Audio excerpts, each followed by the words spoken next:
ঠান্ডার দিনে সকাল করে বাচ্চাদের স্কুলে নিয়ে যাওয়াটা অনেক কষ্টকর। বাচ্চারা ঘুম থেকে একদমই উঠতে চায় না।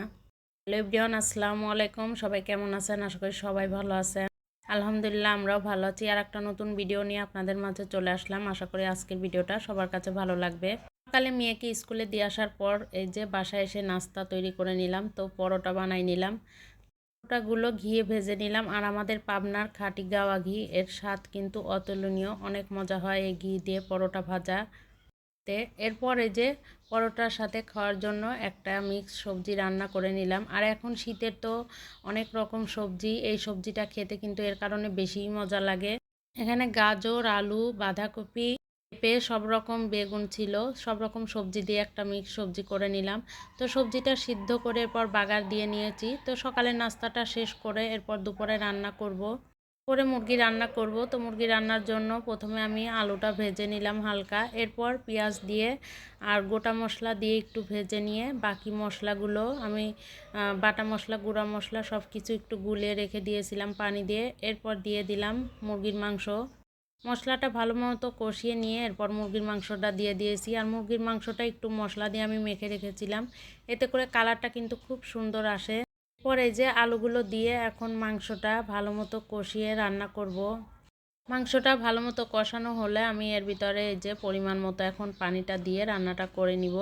তো ঝোলটা যখন একটু বলক উঠে আসবে তখন আমি এই যে ভাজনা বাটাটা দিয়ে দিলাম। তো ভাজনা বাটাটা আমি উঠিয়ে রাখছিলাম আগে, এরপর শিল পাটাতে বেটে নিয়ে এরপর দিয়ে দিলাম। আর এটা দেওয়ার কারণেই কিন্তু তরকারির স্বাদ দ্বিগুণ বেড়ে যাবে। এখন এই যে মুরগির মাংসটা আরও কিছুটা সময় নিয়ে আমি ভালো মতো রান্না করে নেব, এতে করে খুব সুন্দর সিদ্ধ হয়ে যাবে। আর মুরগি রান্না করতে কিন্তু খুব বেশি সময়ও লাগে না। তো এই যে মুরগি রান্না হয়ে গেল।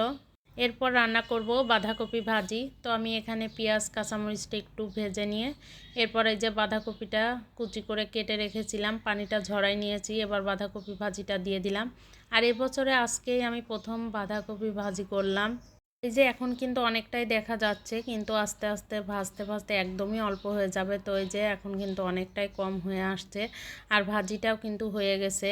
আমি খুব বেশি হলুদ দিইনি, আর হলুদটা আমার একদমই ভালো লাগে না। আমি সবসময় তরকারিতে একটু কম হলুদ দিই। বেশি হলুদ দিলে কিন্তু একটু গন্ধ লাগে। ছিল দুপুরে রান্না বান্না। এরপর সন্ধ্যাবেলায় আজকে একটু গুড়ের চাপড়ি বানিয়ে নিলাম। এটা আখের গুড়। আর এই চাপড়িটা আমার নানি ছোটোবেলা আমাদের বানিয়ে খাওয়াইতো, অনেক মজাই লাগতো। গরম গরম পাতলা করে এরকম গুড় দিয়ে লবণ আর আটা দিয়ে মেখে এরপরে যে চাপড়িটা বানাই নিত। তো বাসায় গুড় ছিল, তো নানির এই রেসিপির কথাটা মনে পড়ে গেল। তো ভাবলাম একটু বানিয়ে খাই, বেশ মজাই লাগলো। অনেক বছর পর খেলাম। রাতের বেলায় যে ভাত তুলে দিয়েছিলাম, তো ভাতে আমি এই যে একটু লাউ শাক ভর্তা করে নিলাম।